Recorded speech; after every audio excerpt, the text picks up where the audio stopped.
Hola, perdona, estoy un poco confundido. Estoy muy feliz de verte en el canal y tú suscríbete, dale like y no olvides escribir comentario, que disfrutes del video. No deberías esperar mucho del testamento, Claire. Solo eres una maestra, no un éxito de verdad como tu hermano.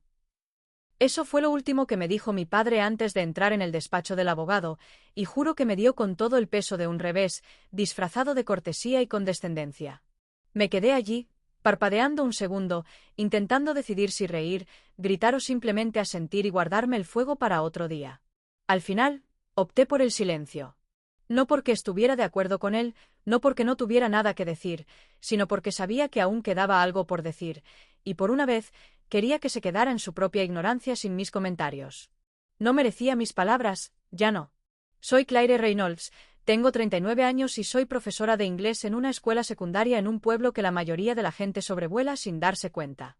He dado clases de Shakespeare a alumnos de sexto de primaria, he calmado adolescentes sollozantes durante desamores y ataques de pánico, he reescrito planes de clase a medianoche y he calificado ensayos con los dedos manchados de café en la mesa de mi cocina mientras el mundo a mi alrededor dormía. No conduzco un coche de lujo. No tengo carteras de valores ni una oficina con vistas al horizonte.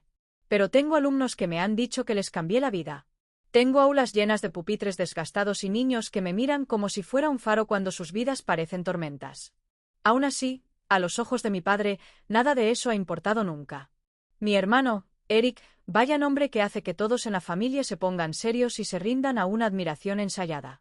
Eric, con sus trajes a medida, su sonrisa petulante y su constante jerga financiera que lo hace parecer importante, incluso cuando solo repite las mismas palabras de moda de alguna charla TED. Es 10 meses menor que yo, pero siempre lo han tratado como el mayor, como el legítimo heredero del orgullo de nuestro padre, de nuestro apellido, al parecer, ahora, de la herencia. Desde niños, el guión ha sido el mismo.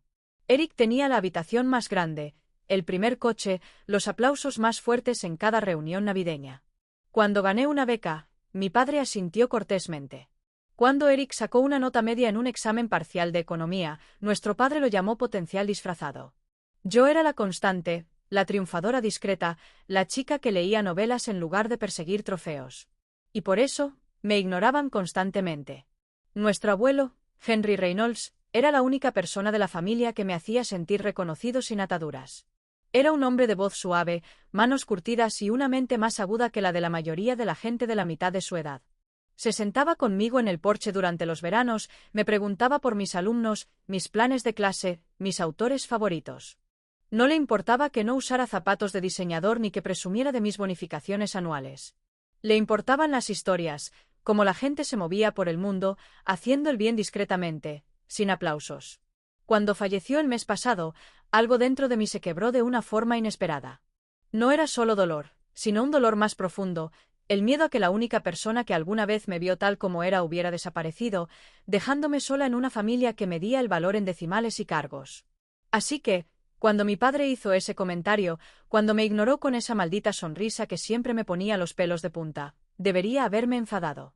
Debería habérselo echado en cara. Pero en cambio, recordé algo extraño, algo que llevaba semanas guardado en mi mente. Fue una conversación que tuve con mi abuelo poco antes de que muriera. Estábamos sentados bajo ese viejo arce en su patio trasero, ese que deja caer hojas del tamaño de tu cara cada octubre, y me miró con un brillo peculiar en los ojos, casi como si estuviera a punto de contarme un secreto pero no estuviera seguro de si yo ya estaba lista. Dijo: «Sabes, Claire, a veces las cosas que perduran no son las más ruidosas. A veces lo que construyes en silencio habla más fuerte después de que te vas». Recuerdo reírme un poco, restándole importancia como si fuera una de sus reflexiones poéticas, algo críptico pero inofensivo. Pero ahora, de pie fuera de la oficina del abogado con las palabras de mi padre aún resonando en mis oídos, me preguntaba si ese momento había significado algo más. Me pregunté si mi abuelo sabía algo en aquel entonces, algo para lo que ninguno de nosotros estaba preparado. Y por primera vez en mucho tiempo, me permití tener la esperanza de que tal vez, solo tal vez, todos esos años de invisibilidad no hubieran sido en vano. Miré a Eric, que ya se pavoneaba como si el resultado le perteneciera, y sonreí discretamente. Porque lo que hizo mi abuelo antes de morir podría cambiarlo todo. Hay un extraño silencio que se instala en el despacho de un abogado cuando una familia se reúne para leer un testamento, como si todos temieran respirar demasiado fuerte por si acaso interrumpe la inevitable decepción o la inesperada ganancia inesperada. El aire estaba cargado de formalidad esa mañana. Trajes impecables y espaldas rígidas, perfume barato mezclado con colonia cara y un aroma subyacente a tensión que ninguna vela ni café podía disimular. Nos sentamos en una sala de conferencias que parecía no haber cambiado desde 1985, paneles de madera oscura, pesadas sillas de cuero y un único reloj que hacía un tic-tac demasiado fuerte para el tamaño de la sala. Tomé asiento cerca de la esquina, dejando que los demás se acomodaran en sus lugares como piezas de ajedrez listas para una partida que suponían que saldría exactamente según lo planeado. Mi padre, por supuesto, estaba en plena actuación. Piernas cruzadas con seguridad, brazos extendidos con naturalidad sobre la silla, como si estuviera a punto de dirigir una reunión de la junta directiva en lugar de lamentarse por el hombre que lo crió. Miraba hacia la puerta repetidamente, esperando a que apareciera el abogado, y cada vez que volvía la vista hacia mí, me ofrecía esa misma sonrisa de suficiencia que yo había temido de niño. El tipo de sonrisa que decía que sabía algo que tú no sabías y que estaba deseando contarte. Bueno, murmuró lo suficientemente alto para que todos lo oyeran, me imagino que Eric estará muy ocupado después de hoy, administrando todas esas tierras y ganado. Mi abuelo era muy tradicionalista. Querría que las cosas estuvieran en manos competentes. No me miró al decirlo, pero no le hizo falta. La insinuación flotaba en el aire como el humo de un puro barato. Algunas cosas no hacía falta decirlas directamente cuando te has pasado la vida diciéndolas en susurros y miradas. Eric rió entre dientes, sacudiéndose una mota de polvo invisible de la manga, como si toda la lectura fuera ya una formalidad, un sello de goma en un destino que creía que siempre le había pertenecido. Miré la mesa, con el rostro impasible, pero por dentro me quemaba, no solo por la arrogancia en su voz, sino por la profunda y dolorosa familiaridad de esta rutina. Me habían subestimado durante tanto tiempo que incluso mi silencio se consideraba una debilidad, una confirmación de que aceptaba mi lugar en lo más bajo de la invisible jerarquía familiar. Pero lo que no entendían, lo que ni siquiera se molestaban en considerar, era que no había venido aquí esperando migajas. Había venido porque algo en mi interior me decía que este día no terminaría como ellos esperaban. Y quizá eso me hacía ingenuo, quizá incluso ingenuo, pero hacía tiempo que había aprendido a confiar en esa silenciosa atracción bajo la superficie, la misma que me había llevado a un aula en lugar de a una oficina, la misma que me había enseñado que el valor no siempre se refleja en un sueldo o en una cartera. Mientras esperábamos, pensé en mi abuelo, no en el hombre definido por su patrimonio o reputación, sino en la versión que solo yo parecía conocer. El que solía meterme caramelos de limón en el bolsillo del abrigo antes de ir a misa. El que vino a mi clase una vez, solo una vez, sin avisar, y se sentó al fondo durante toda una clase sobre matar a un ruiseñor, asintiendo con la cabeza ante las ideas de los alumnos como si fuera uno más. No dijo mucho después, solo me entregó una nota que decía: «Enseñas mejor de lo que la mayoría de la gente aprende a dirigir». Guardé esa nota en el cajón de mi escritorio, escondida entre montones de ensayos y planes de clase antiguos, y la leía los días que me sentía invisible. Ese era el hombre por el que lloraba, no el patriarca ni el dueño de la propiedad, sino el abuelo que me veía no como alguien sin ambición, sino como alguien que vivía a su manera, en silencio y con un propósito. Y tal vez, solo tal vez, había dejado atrás más de lo que nadie esperaba. Cuando por fin entró el abogado, con una pesada carpeta que parecía crujir bajo el peso de la formalidad, la sala se enderezó al unísono, como estudiantes esperando los resultados de un examen. Nos saludó brevemente, abrió el expediente y empezó a leer. Su voz era mesurada, ensayada, sin emoción. Al principio, la herencia se dividió como era habitual. Mi padre recibió un pequeño viñedo, algunas inversiones. Eric recibió la casa familiar, algunas acciones de una startup tecnológica que su abuelo había respaldado en su día y un fideicomiso considerable. Todo iba exactamente como se esperaba. El mismo guión de siempre. La misma historia del niño mimado. Pero algo en la redacción me llamó la atención. Una pequeña frase legal entre cláusulas, algo sobre una designación reservada para activos no declarados, algo tan sutil que nadie se inmutó al oírlo del abogado. Me incliné ligeramente hacia adelante, no lo suficiente para llamar la atención, pero sí para que se me quedara grabado. Porque había pasado años leyendo entre líneas, en ensayos, correos electrónicos de padres, memorandos administrativos, y sabía la diferencia entre relleno y presagio. Y entonces, justo a tiempo, el abogado hizo una pausa. Levantó la vista hacia la sala, carraspeó suavemente y luego pasó a la última página. Y ahora, dijo, ajustándose las gafas, el apéndice final. Esta parte se añadió solo 3 días antes del fallecimiento del señor Reynolds.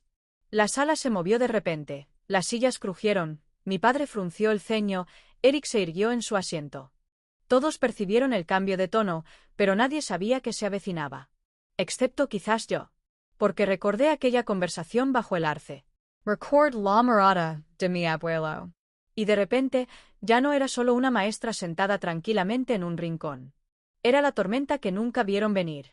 El abogado se ajustó las gafas, respiró hondo y dejó que el silencio se prolongara lo justo para que la expectación se apoderara de todos antes de empezar a leer el apéndice final. Su voz era firme, pero cargaba con la carga de algo que ninguno de nosotros esperaba. Antes de mi fallecimiento, hice arreglos que no se revelaron a la familia en la documentación previa. Empezó, mirándome brevemente antes de continuar, con un tono sereno pero innegablemente deliberado. Hace varios años, vendí en privado una parte considerable del terreno, una sección de la finca original que no figuraba en tasaciones recientes, cuyos detalles se omitieron deliberadamente de los registros oficiales. Las ganancias netas de esta venta, que ascienden a $2.375.000, se han depositado en un fideicomiso garantizado a nombre exclusivo de mi nieta, Claire Reynolds.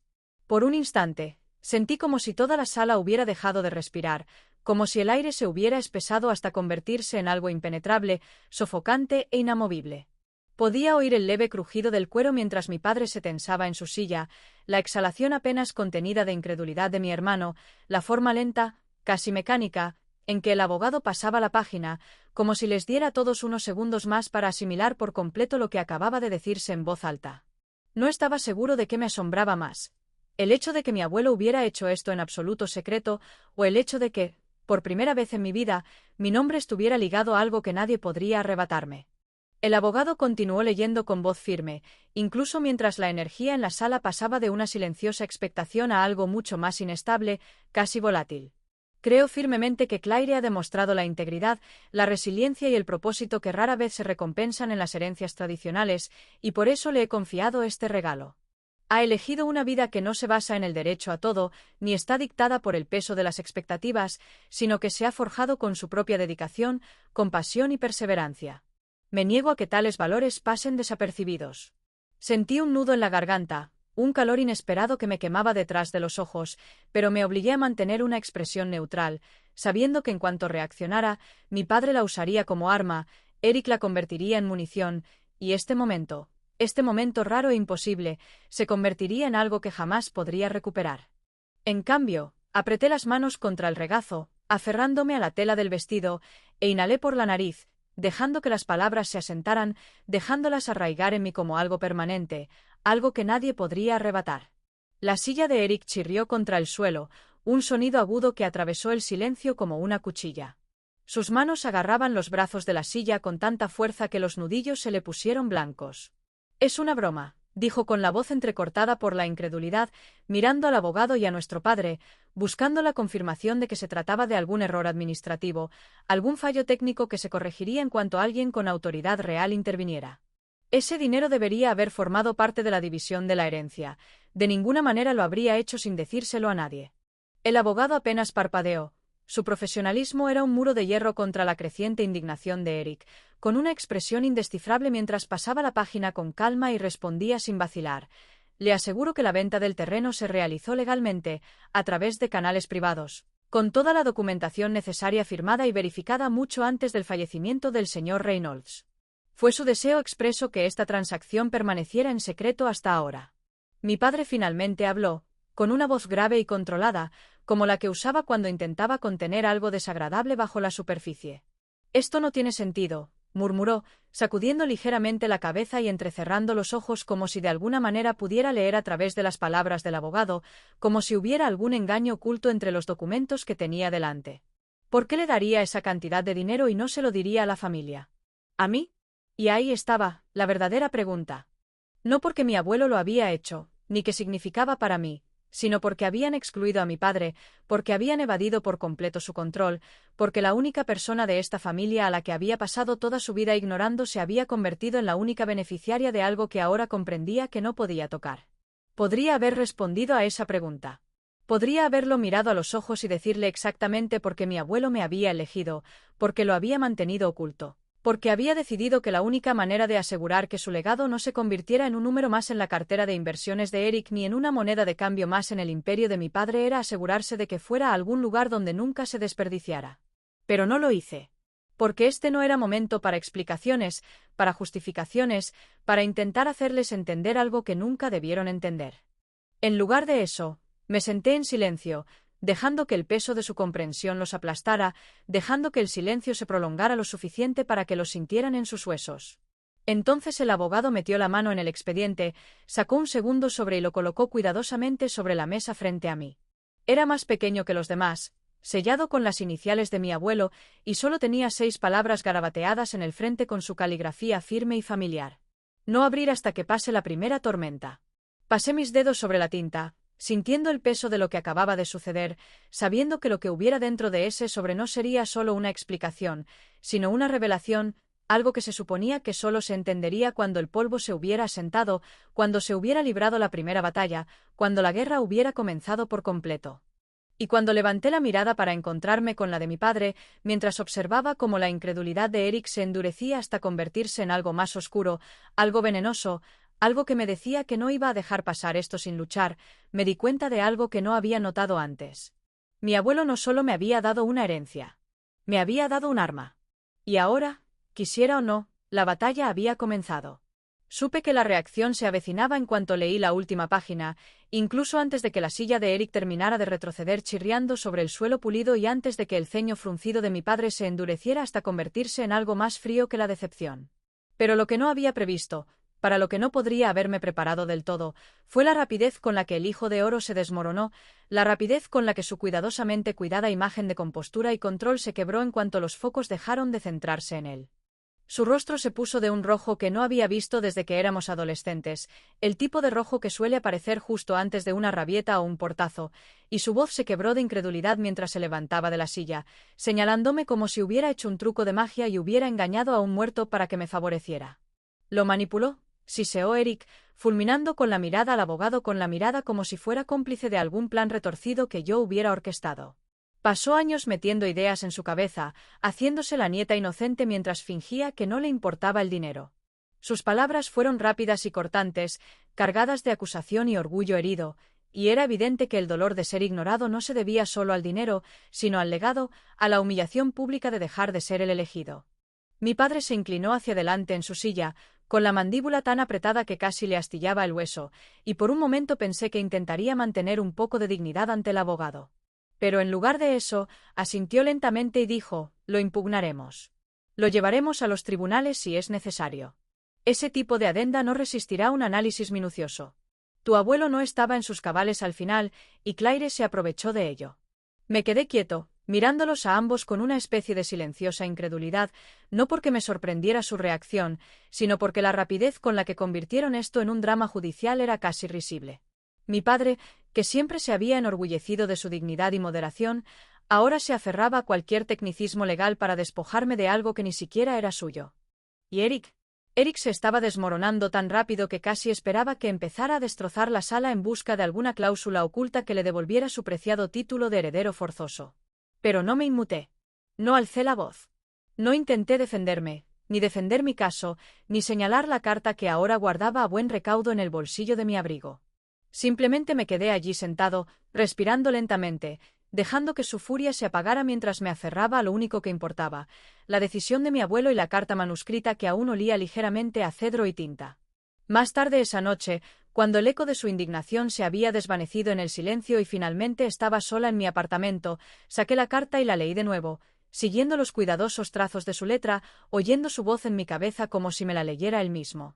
No era una carta larga, solo 1 página y media, pero tenía una fuerza que no se desvanece con el tiempo. Escribió sobre lo orgulloso que estaba de mí, no solo por mi trabajo, sino por cómo me desenvolvía en un mundo que a menudo pasaba por alto la fuerza silenciosa. Escribió sobre cómo me había visto sacrificar sueño, tiempo y dinero para ayudar a mis alumnos, cómo vio algo en mí que le recordaba quien hubiera deseado ser en su juventud. Y entonces recordé algo más, algo enterrado en el fondo de mi mente hasta que ese momento volvió con una intensidad que me dejó sin aliento. Fue una cena de hacía años, solos él y yo, sentados en ese solario destartalado de la vieja casa con una botella de vino barato y un pastel que había traído de la venta de pasteles del colegio.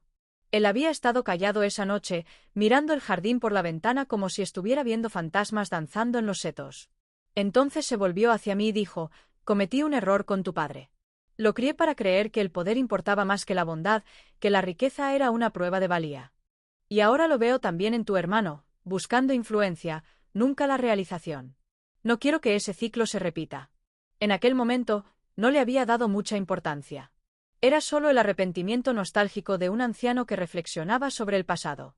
Pero ahora sonaba diferente. Ahora sonaba como una advertencia, una confesión y quizás incluso un plan. Él sabía lo que había creado y quería corregir el rumbo antes de que fuera demasiado tarde. Y yo había sido la respuesta silenciosa a ese cambio de rumbo desde el principio.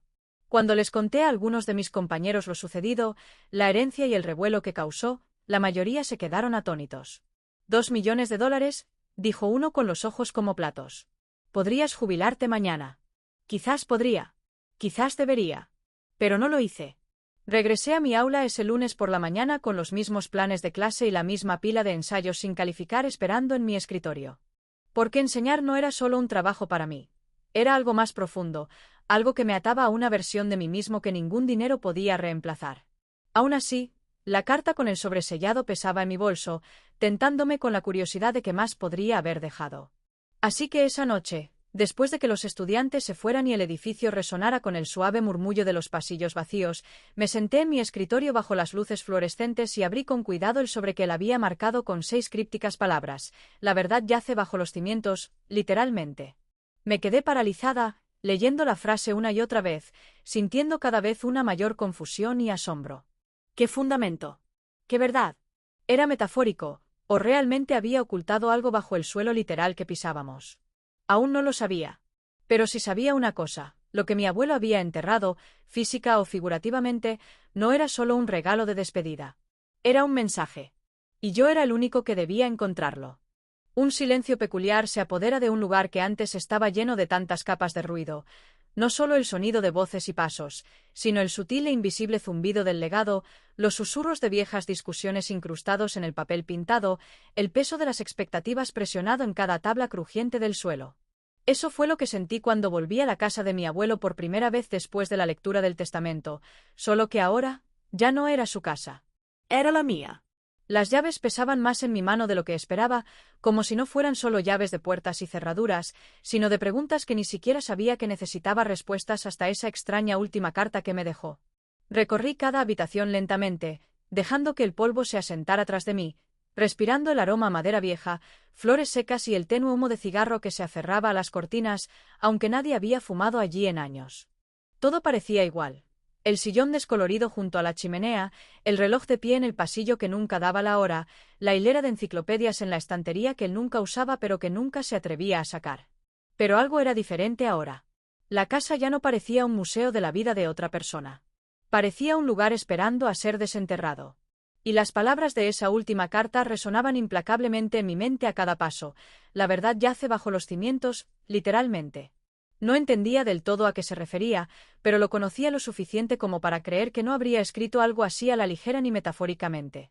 Mi abuelo no se dedicaba a las adivinanzas por diversión. Si decía que había algo bajo los cimientos, pues algo, maldita sea, había. La pregunta era por dónde empezar. El sótano ya estaba vaciado, el espacio bajo las escaleras estaba vacío, y el ático no contenía más que ropa de cama vieja y cajas de regalos que no se habían abierto en décadas.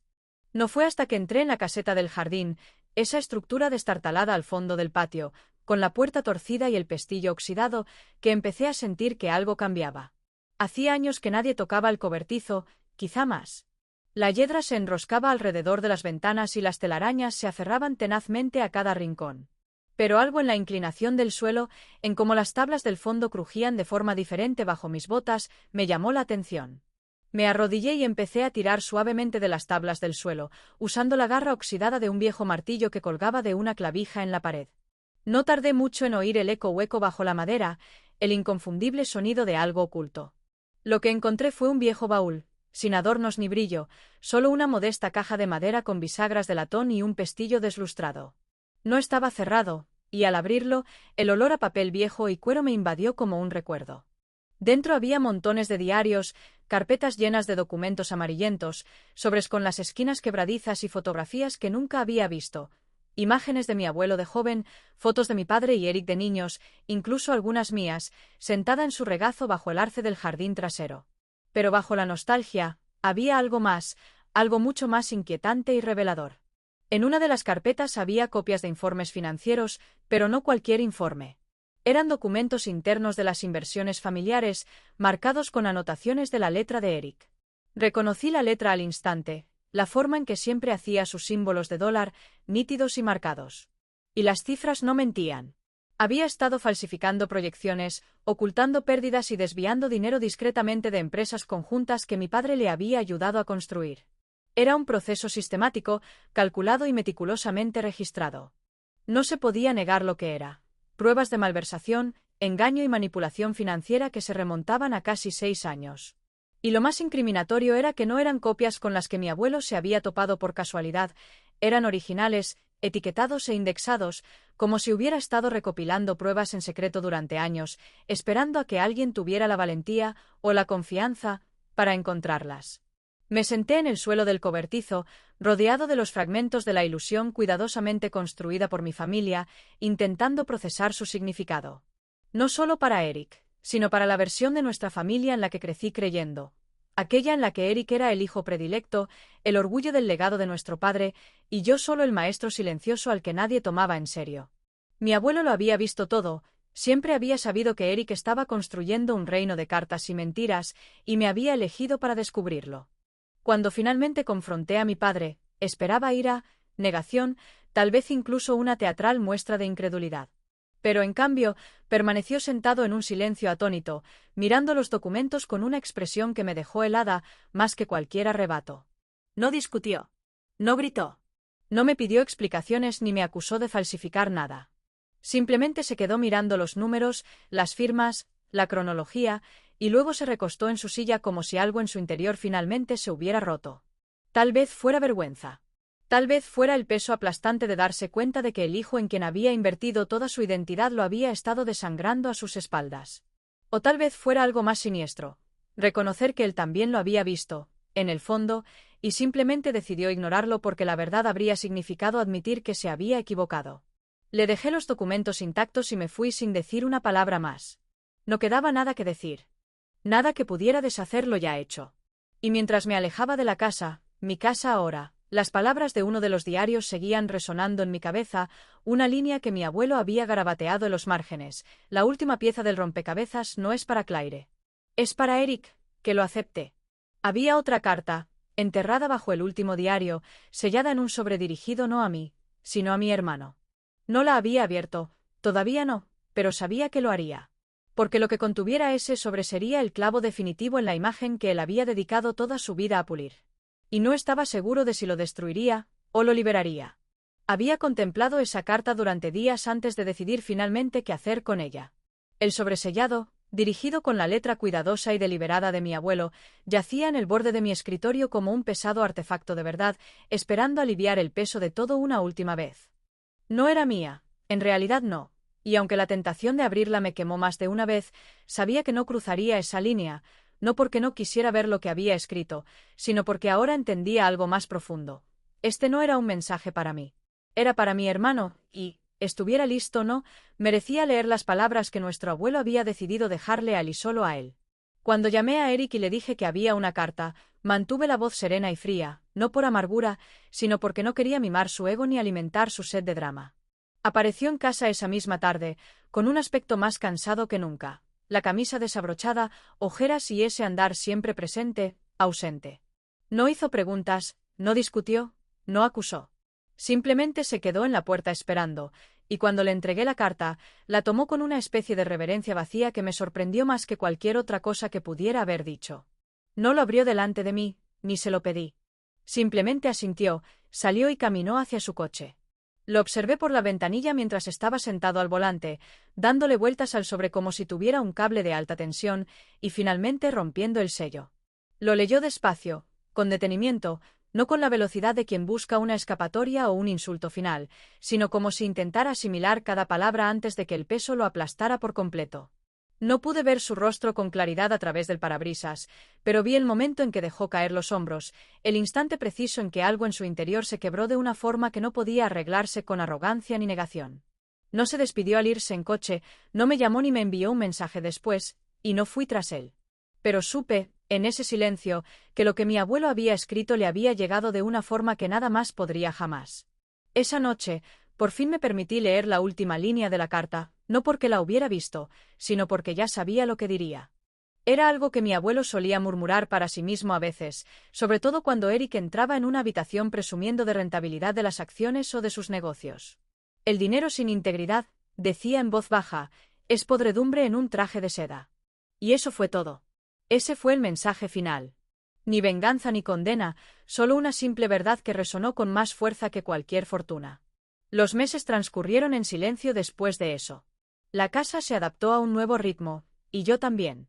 Seguí dando clases, asistiendo a mis alumnos, calificando ensayos bajo las mismas luces fluorescentes, riéndome de los mismos chistes torpes y aferrándome a las partes de la vida que siempre habían importado más, las pequeñas cosas, las cosas estables, las cosas que ninguna herencia podría medir. Pero también comencé algo más, silenciosamente, sin ceremonias ni comunicados de prensa. Creé un fondo de becas a nombre de mi abuelo, diseñado para niños como los que veía a diario. Niños con potencial pero sin oportunidades, niños que no provenían del código postal ni del apellido adecuados, niños a los que les decían que no valían nada porque no brillaban lo suficiente. No le di mucha importancia.